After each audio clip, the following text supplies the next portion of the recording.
know the words to Go Away, I'm Still in Bed song. I know grumpiness will have no effect on Amit. He is a puppy in a school uniform. Mila has made donuts. Donuts? I sit up in bed.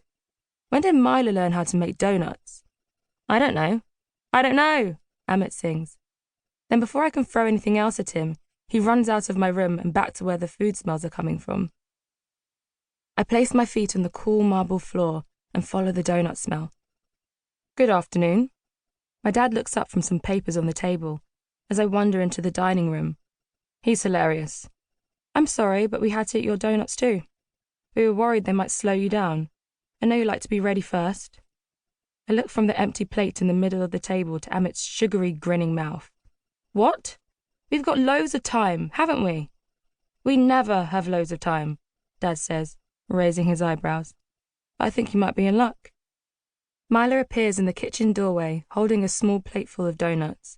She carries it in front of her like an offering from the enormous baby bump beneath, and places the plate on the table before I can intercept and help. Mila, your bump is even bigger than yesterday, I say. She smiles shyly. 4 weeks left now. What will we eat when you're not here? Amit asks. And who will tidy up after us? I find Amit's foot under the table and press down hard with my own. What was that for? He frowns at me. I look over at my dad, who looks down at his paperwork. He is in total denial about Mila leaving to start her own family.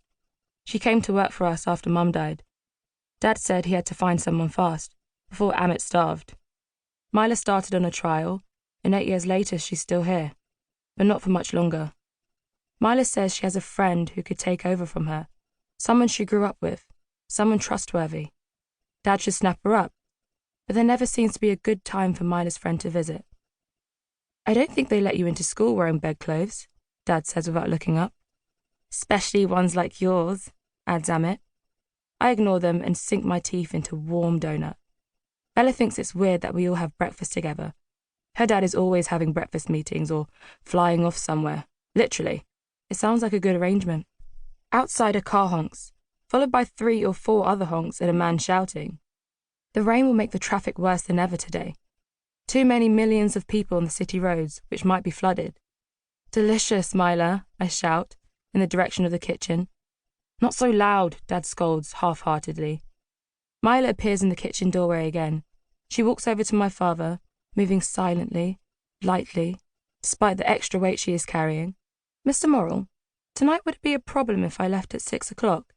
It will take me a long time to reach home, I think, if the rain is like this all day. Of course, my father answers. You must leave at 6 every night while the rain is heavy. Mila always talks to my father like this. She's looked after us since we were tiny, but Mila isn't exactly part of our family. She works for our family. There's a big difference. Bella's always going on about the big difference, like I don't actually know. Bella also can't believe we only have 1 person working in our house. She has 6, almost 1 for every day of the week. Mila's pretty lucky though. She lives on the edge of town in one of the slum areas, but she gets to spend most of the daytime in our apartment, which is air-conditioned and huge. Dad says that when Mila leaves to have the baby, she'll be 100% in the slum again, and that slums are no place to bring up a baby. I don't know why he cares particularly. Lots of people have babies in slums. Lola? Okay, I'm getting dressed. Dad never shouts. Lola is code red. Bella says her dad is always shouting, mostly at her mum. There's a lot about our family that I think Bella finds strange, compared to our other school friends anyway. Despite having breakfast at different speeds, we all seem to arrive in the hallway to put our shoes on exactly the same time. It's amazing how much free people can get in each other's way, especially in our new apartment, which is about twice the size of our old one. I grab my bag and step towards the door. Lola, I hear Mila softly say my name.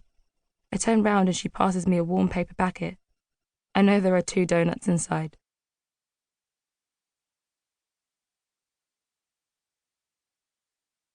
Chapter 3. Song. Oh baby, give me one more dance, oh baby. Dad's head bops from side to side as we sing at the top of our voices, but it's Amit who can hit all the high notes. Most of the time, Amit is just annoying, but as soon as he starts to sing, something strange happens.